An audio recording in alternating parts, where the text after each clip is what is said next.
Então o momento é de vocês. Que tal se apresentar, falar um pouco mais sobre vocês? Bom dia, feliz sábado, sou Jamile, sou aqui membro da Igreja Adventista da Aldeota, sou professora do Hall do Berço. Estamos aqui juntos para agregar esse conhecimento e esse estudo que foi tão enriquecedor, né? Que foi a nossa lição dessa semana. Eu sou Carlos, bom dia a todos.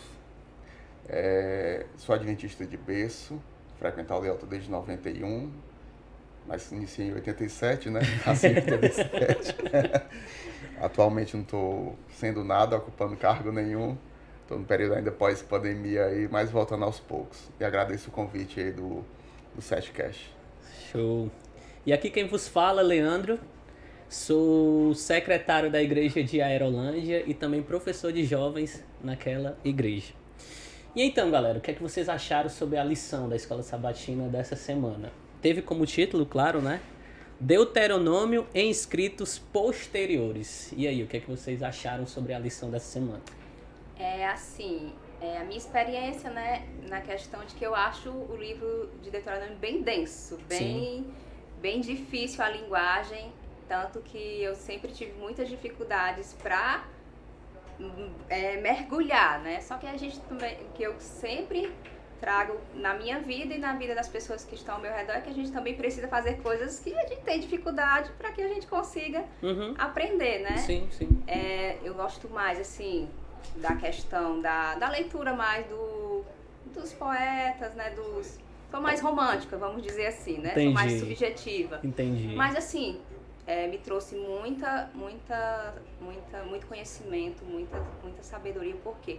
Porque a gente entende que a Bíblia, ela é como se fosse um joguinho de Lego. É um livro, aí vem lá no final, se encaixando do outro ali, né? Se encaixando no outro. E isso que é o encanto, né? De ler toda a Bíblia. Sim. E pra você, Carlos? O mais interessante aí, como se fala do título, né? Um livro que foi achado posteriormente, o que de certa forma nos preocupa quando isso foi achado posteriormente. Porque lá contém os 10 mandamentos, uma coisa que deveria estar viva na mente de todos, inclusive naquela época, e aí de repente cai na mão do rei Josias. Sim. Né? Onde que estava esse livro? Por que ele estava guardado? Para o povo com esclarecimento daquela época como escravos, né? Toda a descrição do Êxodo, e aí vai minando os escritos de Moisés. Como a Jamile falou, um livro tão denso, para a gente que já tem um esclarecimento maior, acho que acredito que daquela época. Em relação à luz, né? Em relação à luz, a forma que já foi estudado, Sim. o acesso que nós temos hoje em dia, como que era daquela época e a forma que Josias se encantou com o livro. Sim. E com isso, né, a gente já pode entrar mesmo no cerne da lição da Escola Sabatina, né? Eu geralmente gosto de dividir a lição por tópicos e perguntas. Por exemplo, a primeira pergunta já tem a ver com o que o Carlos já estava falando. Que lições podemos aprender com Josias? E como podemos servir a Deus por completo? E aí, para vocês, como é que vocês responderiam essa pergunta? Olha, o que eu aprendi, né, com Josias, ele foi um rei que de alguma forma teve pouco tempo de vida, mas que andou nos caminhos de Deus. Ele não se desviou nem pela direita e nem pela esquerda. E assim, uma coisa que me chamou muita atenção foi o ouvir e o colocar em prática a palavra de Deus. Sim. O Carlos trouxe que eles acharam um livro, né? Que a gente veio estudando essa semana. Mas eles acharam um livro como se fosse dentro da igreja, entendeu? Entendi. E o que é que acontece? Muitas vezes a gente está na igreja, uma parábola da dracma perdida. Exatamente. Não necessariamente significa estar salvo, estar né? salvo, né? Sim. E esse ouvir, esse praticar a palavra mesmo. E outra coisa que me chamou muita atenção é que ele confiou e ele confiava em Deus. E hoje, essa palavra confiança é o que eu mais trabalho no consultório, né? Sou psicóloga e as pessoas vêm em busca porque realmente não acreditam mais em ninguém. Sim. Não acredito em fulano, nem em ciclano, não acredito mais na vida. Então tá tudo muito confuso, tudo muito sem acreditar. Então, quando a gente estuda um pouco da história de Josias, a gente vê o quanto que ele confiou, o quanto que ele se entregou a esse livro, essa palavra, que ele foi fazendo as reformas aos poucos. Ele foi, de alguma forma, direcionando o povo para isso. Sim, entendi. Não só confiar, como resgatar várias coisas também, né? Como estava perdido dentro da própria igreja, do próprio templo. E aí ele foi restaurando o templo, restaurando o conhecimento, restaurando a fé do povo, através do seu próprio exemplo de tentar viver a cada dia aquilo que Deus tinha proposto para a nossa vida. Né? Como tinha dito, lá em Deuteronômio, a gente tem os 10 mandamentos, e aí, quer dizer, se estava guardado, os 10 mandamentos também estavam guardados. E é interessante o contexto que o livro do Deuteronômio também está inserido, né? Ele constitui a primeira parte ali do... E é o caráter de Deus ali. Exatamente, né? Ele é constituído ali a primeira parte ali dos escritos sagrados, né? Não é à toa que os judeus têm uma reverência até hoje, né? Pelos 5 primeiros livros da Bíblia ali, né? A Torá. E Deuteronômio, como vocês bem falaram, é um resgate dessa lei, dessa aliança e uma releitura. Agora eu fico imaginando Josias naquele momento, quando ele redescobre essa lei. Afinal de contas, o povo de Israel tinha passado muito tempo longe de Deus, né? E quando ele encontra aquilo e percebe o quão longe eles estavam, ele tenta fazer essa espécie de resgate, né? E Deus faz uma promessa singular para ele que eu acho muito interessante. Ele diz o seguinte: olha, o povo de você, o povo ainda vai perecer por conta da desobediência, mas você não vai ver isso. É muito interessante essa promessa em particular que ele faz para Josias, né? Mas e a segunda parte da pergunta? Como podemos servir a Deus por completo? Afinal de contas, vocês estavam mencionando aí que viver dentro da igreja não quer dizer que está salvo. Então, como é que funciona essa dinâmica? Primeiro a gente tem que questionar aí, desculpa ter entrado na frente, mas assim, primeiro tem que entender qual o conceito de completo que está sendo perguntado aqui. Sim. Né? Sim. É completo no sentido da vida cristã, do relacionamento direto com Deus, em que ponto a gente deve estar assim, direcionando esse completo? Porque se você for pensar nas múltiplas igrejas que temos hoje em dia, muitos acham que ser completo da vida cristã é estar frequentando a igreja, é estar estudando a lição, é estar mostrando de alguma forma para os outros que você é um cristão também, mas o relacionamento íntimo com Deus, o quanto você está se entregando para Ele. Eu acho que para melhorar a pergunta... O que é que pesa mais para Deus no relacionamento de completo? Eu acho que para melhorar essa questão da completude, a Bíblia, ela te dá uma série de conceitos, afinal de contas nós acreditamos que ele é o nosso manual de instrução. Então, a completude tal que no momento que ela diz, olha, faça isso e não faça aquilo. Então, como é que funciona esse completo? Porque a gente percebe hoje que o ser humano, ele não serve mais a Deus, mas ele serve o projeto, o ideal dele de Deus. E por isso da pergunta, como é que a gente faz, como é que podemos servir a Deus por completo? Não no meu conceito, mas o que a Bíblia ou a lei está falando para mim servir. Só porque que eu requestionei aí a pergunta, né, do conceito de completo. Porque todos os cristãos, assim como Paulo fala, têm que correr atrás da coroa. Sim. Né? Sim. A gente sabe que ali na cruz, ao lado de Cristo, tinha um homem que serviu de forma completa no último momento da sua vida. Sim. Eu acho que é o que vai no coração, né? Exatamente. E ele foi salvo no último instante. Né?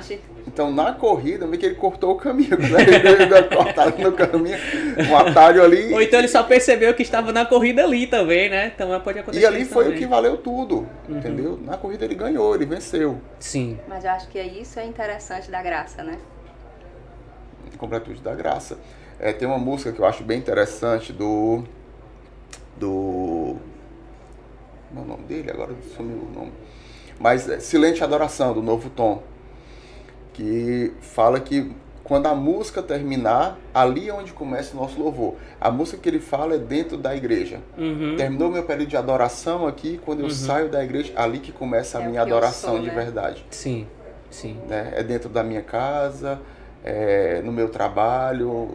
E assim, se você pensar no contexto de um rei, né? tendo que comandar toda uma nação, vindo de uma descendência que já não estava mais com um relacionamento íntimo com Deus. E deveria ser o principal representante, né? Que assumiu o reinado muito novo, diga-se de 8 passagem. anos. 8 anos. E ter essa maturidade, ter o encontro com o livro de Deuteronômio, e aquilo encantar ele. Né? Como que o Espírito Santo, como que Deus atingiu ele. Sim. Eu comparo muito também, achei interessante aí, o mesmo sentimento que o eunuco teve quando estava estudando o livro de Isaías. E quando encontrou Filipe, né? Justamente com Filipe. Aquilo ali tomou conta dele de uma forma que foi batizado na mesma hora e ali começou a vida dele com Deus. Sim, sim. Verdade. Mas o que eu acho mais interessante nesse encanto de ler a Bíblia, porque eu já li a Bíblia várias vezes, mas parece que é um momento em que você se encontra, aí tem aquela passagem que de alguma forma vem de encontro com o que você está precisando. Uhum. E é isso o encantamento que eu acho super interessante num livro que não foi feito por apenas, vamos dizer, só uma pessoa, não foi escrito, mas que a gente entende que foi inspirada por Deus, que tem esse complemento todo, né? Exatamente. A segunda pergunta fala o seguinte: a adoração a Deus, já que a gente estava nessa temática da adoração, né, e do servir a Deus, é uma forma de agradecimento por sua atitude redentora perante nós? Vocês acham aí que a nossa adoração, ela tem que ser principalmente uma forma de gratidão pelo que Deus fez por nós? Ou não? Vocês acham que isso é independente do que Deus fez por nós? Minha opinião. Eu só consigo ser grata por uma coisa que eu conheço. Sim. Se eu não conheço o Deus que, de alguma forma, tem um projeto todo para mim, desde a criação do mundo, que foi ter mandado o seu filho para morrer por mim, porque eu conheço essa história desde pequena. Uhum. Só que às vezes eu não entendi esse amor. Uhum. Eu só consegui compreender esse amor no dia que eu me tornei mãe. Porque de alguma forma, quando eu fui ter o meu segundo filho, o médico olhou para mim e disse assim, ó, se você não fizer a cirurgia agora, ele morre. Aí eu fiquei. Esse sentimento, eu acho que o sentimento de ser mãe, ele é muito próximo do sentimento do que Deus tem para com o ser humano. Você acho tá que falando com você de verdade, né? Entendeu? Então, assim, a adoração a Deus em relação a ser grata, eu só consigo ser grata quando eu consigo visualizar todo esse plano, Sim. esse plano de redenção. Sim. Aí eu começo a ser grata, a ter esse sentimento, e a adoração eu acho que vai ser um complemento. Entendi. Tem um ditado que diz assim, de boas intenções, o inferno tá cheio, né? E eu não duvido disso. Então, se você chega, sei lá, Cristo tá lá no deserto e aí chega morrendo de fome já, chega Satanás cheio de pão pra ele, olha... Tava com ótima intenção, Oh, né? muito obrigado, estou Aparentemente, sendo né? grato ali por um pão, mas quem trouxe o pão? Com que intenção ele me entregou aquilo? Sim. Né? Então a nossa gratidão a Deus, com que intenção Deus nos abençoou? Teve um pastor aqui da igreja, pastor Nelson Sussi, ele pregou uma vez um negócio muito interessante, que ele diz assim, olha, o dia que Deus tiver a necessidade de reformar a sua igreja, ele vai primeiro providenciar a bênção na tua vida, para que você, em gratidão, possa trazer o recurso para a reforma. Amém. Olha aí pra vocês, viu? Frase de Instagram. Repita novamente aí, Carlos. O dia que Deus quiser reformar a sua igreja, ele vai primeiro providenciar a bênção para a sua vida e você, em gratidão, vai trazer de volta aquilo para a casa de Deus. Amém. Para que ela possa ser restaurada, Amém. reformada. Amém. Então, assim, Deus ele nunca vai providenciar uma bênção para a tua vida sem ter uma intenção por trás. Sim. Por mais que ali seja só no conceito de absolutismo do amor dele. Sim. Ele te ama, ponto final, entendeu? Então, qual pai que o filho pedindo um pão, ele vai dar uma pedra? Uhum. Entendeu? E é legal quando Deus ele especifica como que você tem que ser grato a ele. Também tem isso. Vamos lá, vou levar a minha oferta de gratidão. Como é que tem que ser essa oferta? Um exemplo bem claro de como funcionou essa dinâmica foi Caim e Abel, não é? Lá Deus ele deixou bem claro como é, olha, eu quero dessa forma. Não, tem que ser um cordeiro com Exato. 1 ano de idade, branco, Sim, sem sim, defeito sim. algum. Porque o homem, Deus sabe a natureza. Assim como lá em Salmos, nos 10 mandamentos, né, em relação ao sábado, Lembra-te do dia do sábado, porque ele sabe que o homem vai esquecer. Ele botou logo lembra-te. Quando ele coloca uma forma bem específica de como que tem que ser a gratidão, como que tem que ser a oferta, é porque ele também está dizendo que o homem, em algum momento, ele ia tender a se afastar do Espírito Santo, parar de ouvir aquela voz e talvez por um hábito somente ia dar qualquer oferta. Então, eu quero desse jeito. Entendi. Então a gente percebe aí no que você está falando que Deus, o amor de Deus, ele é infinito, não é? Só que na contrapartida, para nós nos mantermos nessa graça, nesse amor, ele pede uma série de padrões e requisitos para que a gente não se perca e saia desse amor, não é? Mas porque ele também é assim. Sim. Lá no final da pergunta diz assim, ó, por sua atitude redentora perante nós. Ele é o nosso redentor. Sim. O plano teria que ser completamente imaculado. Uhum. Não dava para ser um anjo fazendo o papel de Tinha que ser Não Cristo. tinha como, né? Porque Não tinha como. um script ali a ser seguido. A gente vê várias vezes no Novo Testamento para que se cumprisse as Escrituras. Né? E assim, mas naquela época, né, a adoração a Deus, no conceito, olhando pelo lado de Josias, não tinha ainda se executado o plano de redenção, a morte do Cordeiro. Sim. Né? Sim. Então ainda era uma relação, acredito que Apontava, mas ainda não tinha. não era tão Uhum. pessoal Como é pra gente hoje, como né? é pra gente hoje. Tinha uma relação bem mais íntima. Naquela época eles tinham até um contato mais direto com Deus, né? A ponto de Deus se manifestar lá na arca, né? Enfim, no povo ali, Moisés tinha um contato direto com Deus. Isso foi se perdendo com o tempo devido à transgressão do povo em ser ingrato. A gente percebe, né, que o ser humano, ele quebra esse vínculo com Deus e trouxe consequências devastadoras, né? Afinal de contas, o próprio Deus teve que vir e morrer por nós pessoalmente, né? Pensando nisso, a terceira pergunta fala o seguinte: a promessa da aliança era condicional, não é? Afinal de contas, se eu me manter fiel, eu vou ser salvo. Isso é condicional. Deus sempre cumpre a sua parte. Como cumprimos a nossa? Mas aí entra a soberania de Deus. Sim. Ele nos deu o livre-arbítrio. Sim. Então cabe a cada um escolher. Escolher a salvação, escolher o que seguir, o que fazer. Porque a gente tem uma Bíblia cheia de graça, cheia de redenção, cheia de cuidados. Mas aí, eu vou aceitar? Eu vou de alguma forma andar por esse caminho? A escolha é minha. A gente tem que tomar cuidado com a pergunta, porque assim, a promessa da aliança era condicional. Pra gente não confundir com a promessa da salvação, Sim, era sim. condicional. Sim. Deus cumpre a sua parte, com certeza, e como nós cumprimos a nossa. Na própria lição fala do versículo, a gente tem que ver, eu esqueci, mas que Deus fez uma aliança com os pais, Dos seus pais. mas escolhendo ali depois do seu povo, os filhos, né? Uhum. Então, a promessa dele, o pacto dele de aliança conosco se estende pela nossa descendência também. E entre a nossa, estava até conversando mais cedo, antes de começar o programa, a nossa responsabilidade como pais. Como você disse, tudo mudou quando eu virei mãe. E essa consciência dos pais, eu acredito que se perdeu também lá no começo. Do exemplo de ter cultivado a leitura dos textos sagrados, né, da Torá e tal, foi se perdendo. E agora Josias, na função de rei, assume novamente aquilo para si e diz, vamos restaurar o templo. Então nós temos a nossa parte. Nós estamos restaurando o templo também, não só físico, mas como diário, a meditação, como você disse, né, na nossa conversa prévia aqui. Estamos ali todo dia, independente de ser a lição, de ser um texto bíblico, mas nós estamos meditando. Tendo aquele momento com Deus, né? Aquele momento com Deus. Deus disse, é melhor que você não faça nenhuma promessa para mim, a ter que descumprir depois. E é interessante que quando nós estudamos um pouco mais a Bíblia, quando fala nessa questão da promessa, Deus, ele cobra a promessa.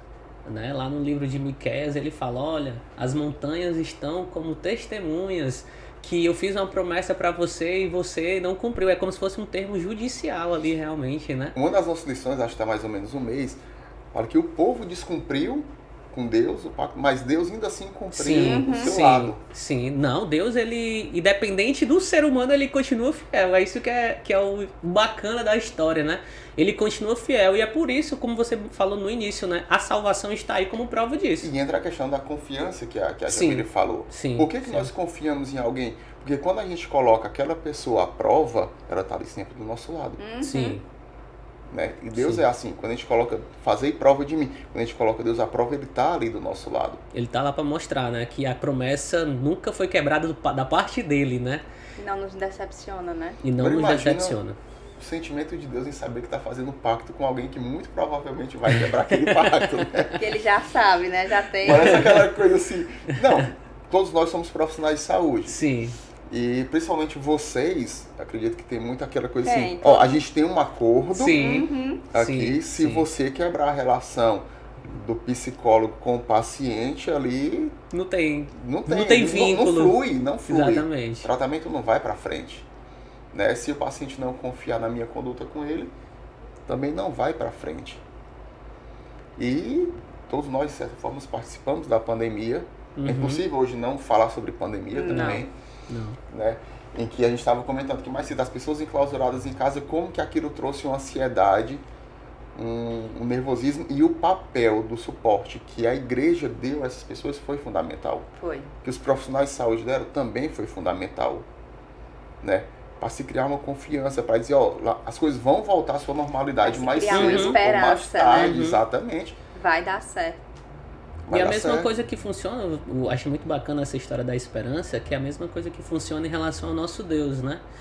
Ao longo da Bíblia, ele deixa lá, olha, vocês quebraram, vai ter consequência, mas no final vai dar tudo certo. Dá uma esperança, né? Se você fizer, cumprir a risca, isso daqui que eu tô lhe pedindo, ainda te dá a receita ali de bolo, né? Se você cumprir ali o que eu tô te pedindo, vai dar certo no final. E é isso que é o bacana de Deus. Agora tem uma diferença. Qual é o certo? O que é o vai dar certo? Isso aí Porque é o que eu você tava pega, pensando. por exemplo, Moisés, o vai dar certo para Moisés era pisar na terra prometida. O vai dar Moisés, certo pra ele era tu outro. não vai pisar na terra prometida, Já mas vai passei dar muito certo. tempo frustrada porque Só que- Moisés não entrou. Depois que que eu aí- vim entender. Só que aí que é o complicado para o ser humano, não é? É porque pra gente tudo é nebuloso, não é? Tudo é nebuloso. Mas pra Deus ele já sabe o final. A gente quer que o nosso final seja o mesmo final de Deus. Na verdade, é a nossa vontade. né? Exatamente, sempre cai na nossa vontade. Até porque, trazendo a questão da pandemia, hoje, estarmos vivos aqui, por quê? Porque a pandemia, o Covid veio e ele não veio dizendo assim, vai morrer esse, não. Né? Teve gente que tinha Infelizmente. saúde e morreu, teve gente que já era mais idosos, morreram. O que é que acontece? O que eu sempre trago para os meus pacientes é a gratidão de estarmos vivos. E a gente não consegue entender e mensurar o porquê disso e o porquê daquilo. Como o Carlos falou, esse sentimento perpassa pela gente de uma maneira que a gente não dá conta. Se a gente for parar para pensar, a gente acaba não conseguindo dar conta. Mas, Carlos como médico, a gente como profissional de saúde também, quanto que a gente estava ali na linha de frente, tendo que cuidar não só das outras pessoas, mas cuidar da gente. Com toda certeza. Entendeu? E como perceber se vai dar certo nesses momentos, né? De tristeza, de tribulação, de você estar no deserto, Olha, literalmente falando. E assim, você perpassar essa esperança para as outras pessoas. Às vezes as pessoas ficam pensando, você é psicóloga, você só trabalha sentada e tal. Gente, é uma sobrecarga tão pesada. O tão trabalho pesada. sentado é ótimo, viu? Já ouvi. Olha, uma sobrecarga emocional tão forte que às vezes eu paro assim de atender, aí eu fico assim, aí eu vou ouvir uma música, às vezes, como eu tô atendendo lá, que eu tô em casa, minha Bíblia tá do lado, eu vou ler a Bíblia porque não consigo dar conta. Então a gente tem que entender também o nosso limite e entender que nós somos humanos e temos os nossos problemas para dar conta, temos as nossas esperanças. Por isso, a importância de a gente ter essa comunhão diária e ir em busca dessa água, dessa fonte que é o nosso Eu Deus acho todo engraçado. dias. Falando Amém. assim, as pessoas perpassavam pela gente, achei bonito esse perpassar, né? Chique. Mas às vezes a gente chegava no leito e dizia assim, ó, vai dar certo, fica tranquilo. Isso aqui vai ter um fim. Daqui a pouco vai estar tudo ok. Né? E lá no fundo a gente, meu Deus do céu, o que é isso daqui? Onde que isso aqui vai chegar? Será que essa conduta é a conduta realmente que vai ser resolutiva, né, para o paciente? Será que esse conselho sobre pandemia, sobre como enfrentar o teu isolamento ali, está correto?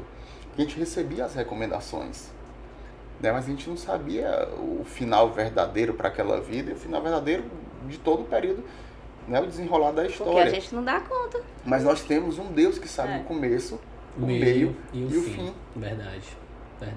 Eu gosto muito de usar um exemplo quando eu estou conversando como eu sou professor da sala de jovens, né? Então a gente tem que usar uma linguagem mais dinâmica, né? Eu gosto muito de usar um exemplo, não sei se vocês já assistiram esses filmes da Marvel, né? Cara, eu ia puxar, não vai ser do Thanos lá de destruir todo mundo não, né? Não, ainda não. Tem mas os que morreram, qual o critério? Quais são os 144 mil, né? Não é nesse sentido. Mas o que eu gostaria de trazer é a participação do Doutor Estranho.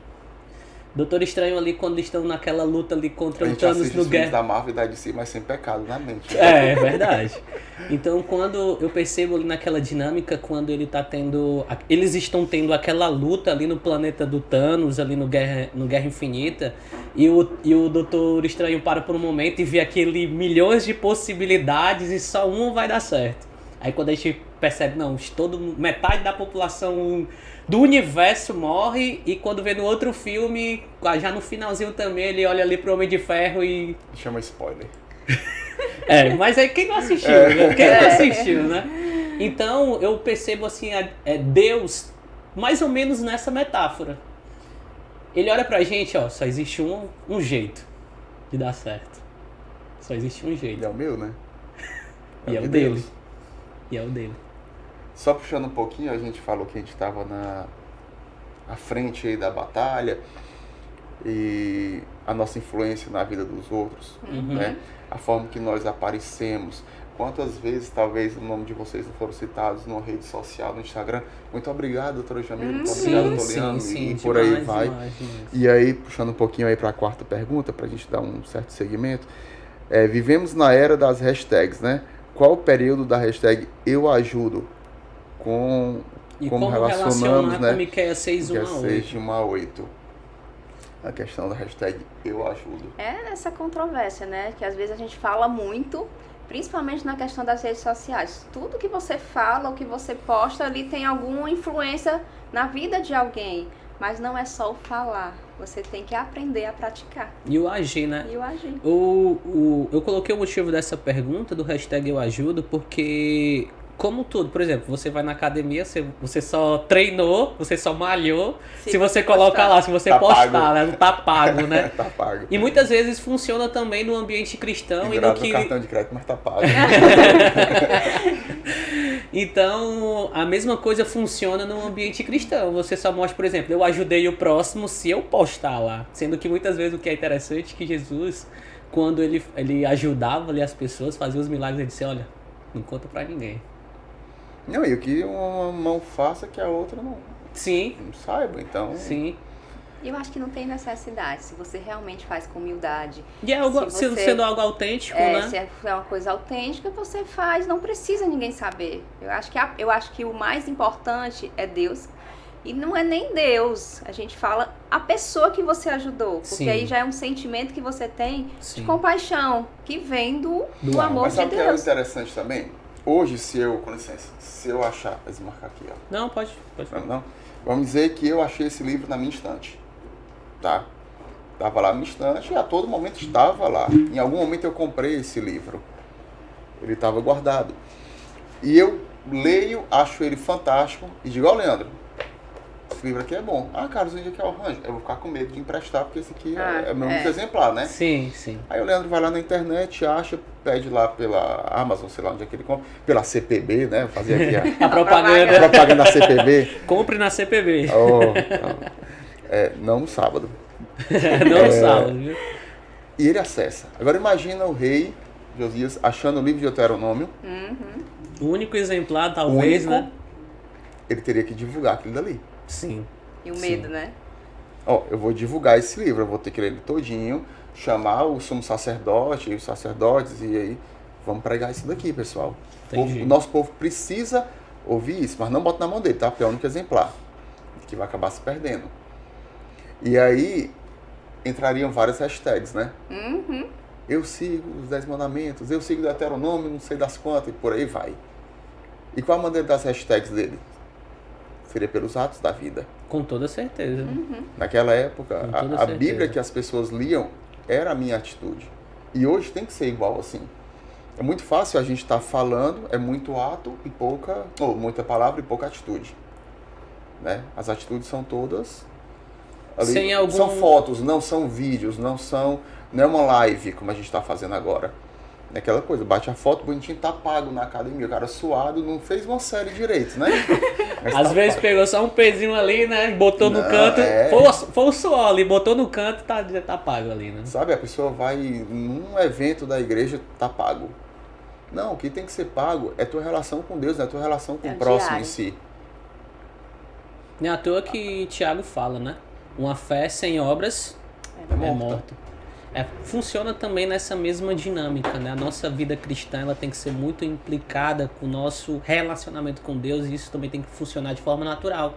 Inclusive na nossa relação também com o nosso próximo. E pra gente finalizar, eu vou dividir um pouco aqui a pergunta, né? Diz o seguinte, a última pergunta. Quebramos a aliança, mas Deus não nos desampara. Qual foi a forma encontrada por Deus para restaurar a aliança e como essa forma é presente na vida de vocês? Nossa! Mas vamos lá. Eu acho assim que em todo o caminho do homem, Deus vem com alianças. A gente pode aí citar várias alianças que Deus vem trazendo pra gente. Mas eu acredito que o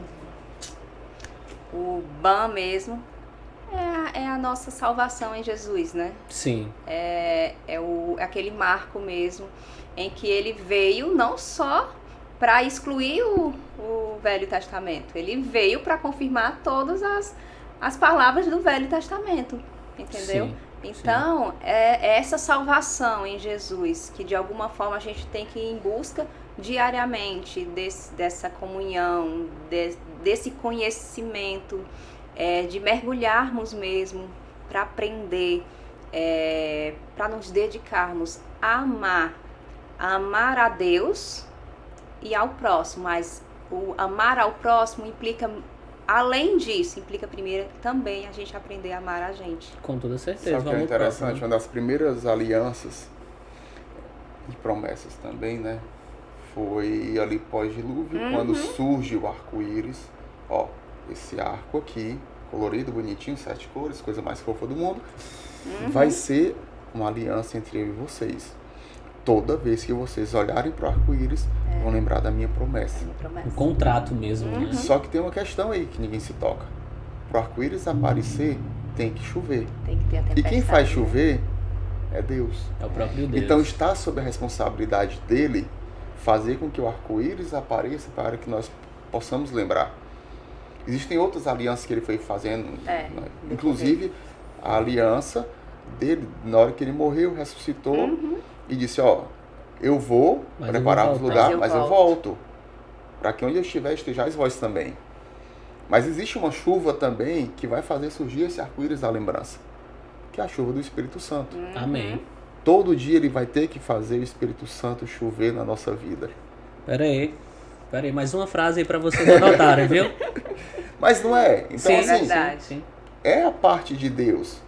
Por isso que essa promessa, esse pacto, essa aliança que ele faz com a gente é tão densa e até muitas vezes complicado de cumprirmos, porque o poder dele é tremendo. Ele vai e diz assim, ó, tá aqui. Eu vou ter que fazer chover para que você lembre. E o chover remete tempestade, né? Remete problemas. Quem diz que de alguma forma nós vamos nos tornar cristãos e nós não vamos ter problemas? Não vamos ter A gente vai dificuldades. se molhar, né? A gente vai se Pensando molhar. nisso que a Jamile tá falando, eu lembro muito da história de Jacó, né? Naquele momento ali em particular que o anjo, que para mim é a representação do próprio Deus, era o próprio Deus que estava ali, afinal de contas o texto deixa claro disso, né? O anjo querendo subir e ele agarrado ali, olha, você não vai enquanto não me abençoar. É a mesma coisa que funciona na nossa dinâmica. Eu acredito que em algum momento da vida de vocês passaram por uma prova muito densa, ou se não passaram, ainda vão passar por uma prova muito densa. Mas é esse momento que Deus ele convida a gente e diz, olha, luta comigo. Eu gosto muito de usar a analogia de dizer que Deus é a mesma forma que um treinador de um lutador de UFC. Ele não dá um livro para um treinador. Já foi a Marvel, já foi. Qual vai ser o próximo? Vigia. Ele não dá um livro, né? Ele não dá um livro ali para um lutador para ele... não, pronto, aqui eu vou ler os conceitos da luta. Não. Ele aprende mesmo treinando, na peia mesmo. Eu acredito que funciona... dói, né? E dói. É a mesma coisa que funciona na dinâmica com Deus. Ele sabe que o mundo é ruim. O mundo é doloroso. O pecado causa dor. Mas ele diz assim, filho, eu tô contigo. Leandro, a dor e a chuva, juntando as duas coisas, pra gente finalizar, né? Se Deus não faz chover e não aparece o arco-íris, automaticamente a gente mora no Ceará, né? Sim, A gente nós sabe sabemos quando muito. não chove, o que acontece? Vem a seca. Sim, sim. E aquela música do Fernando Iglesias, né? Sim. Da terra seca. É exatamente isso. Vai chegar uma hora que vai parar de chover pra gente também o Espírito Santo. E a gente vai ficar nessa seca. Isso preocupa. Que a gente tenha pelo menos um reservatóriozinho, né? A Bíblia vai ser tirada de nós. É verdade. O quanto que a gente Isso é está muito se crítico. Imagina o alimentando dela. sentimento, a gente um bom tempo sem contato com a Bíblia, porque ela foi tirada, longe dos nossos amados, e de repente a gente também encontrasse um trecho da Bíblia aí, pra gente poder ler. Verdade. Que encanto, né? A gente só valoriza quando não tem tem. mais. Verdade. Nosso psicólogo pode falar mais a respeito do desejo posteriormente, É só né? convidar ela de novo. Mas é exatamente isso, Carlos. A falta ela só vem justamente Só vem, por aquilo que não tem. E nós somos as nossas cicatrizes, gente. Sim. De alguma forma a gente amadurece no sofrimento. Pra gente finalizar agora, finalizando, eu gostaria que vocês deixassem uma mensagem que vocês perceberam da lição, que possa Eu já deixei duas e motivar. foi pro Instagram. É verdade. Não, mas você vai deixar uma terceira. Que pudesse motivar o cristão hoje, pelo menos durante a semana, né? Traga uma palavra ali motivacional. Afinal de contas, nós vivemos ainda num momento crítico da pandemia ainda. A pandemia ainda está aí, apesar de ter melhoras, mas ainda não desapareceu. Mas qual a mensagem que vocês poderiam deixar para as pessoas nesse sentido? Posso começar? De confiança. As mulheres primeiro. Assim, viver um dia de cada vez. Entender que a gente não dá conta de tudo. E em busca da sua comunhão com Deus, dos seus momentos diários com a sua família, fazer o culto familiar. A gente vive num momento em que muitas famílias voltaram para dentro de casa, só que deu tumulto voltar, entendeu? Mas assim, esse equilíbrio e viver um dia de cada vez e entender que vai dar certo. Sim. Deus, quando nos criou, Ele criou as coisas que são voluntárias e involuntárias. Voluntário, eu posso optar por não comer mais. Vou morrer de inanição? Vou. Mas eu posso optar por isso. Sim. Mas eu posso optar não respirar mais? Não. Não tem como, né? Então, o nosso relacionamento com Deus tem que ser involuntário igual a respiração. A gente tem que tentar se aproximar de alguma forma que por mais que eu queira me afastar dele, agora já é impossível. Eu vou sentir a necessidade. A gente tem que correr atrás disso. Então foi isso. Esse foi o nosso Seven Cash dessa semana. Agradeço a participação da Jamile, agradeço a participação do Carlos. Agradeço o convite. Que Deus possa sempre estar abençoando a vida de vocês em todos os âmbitos. E como vocês bem mencionaram aqui, deixamos bem claro, que Deus possa estar sempre presente na vida de vocês. Amém? Não só na deles, mas na sua também. Vamos orar? Gostaria de orar pela gente, já que você é o cara aí das frases, né? Não. Das frases prontas, ore pela gente. Podemos orar.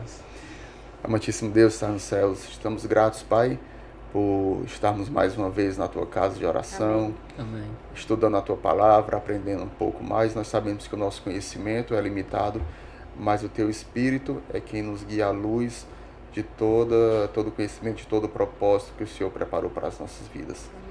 Que nós possamos permanecer em sentimento de oração, em sentimento de adoração principalmente, e que a nossa adoração se estenda não somente à nossa presença aqui na igreja, mas por cada momento da nossa vida. Amém. Fica conosco, perdoa os nossos pecados, em nome do teu Filho amado Jesus. Amém. Amém. Amém.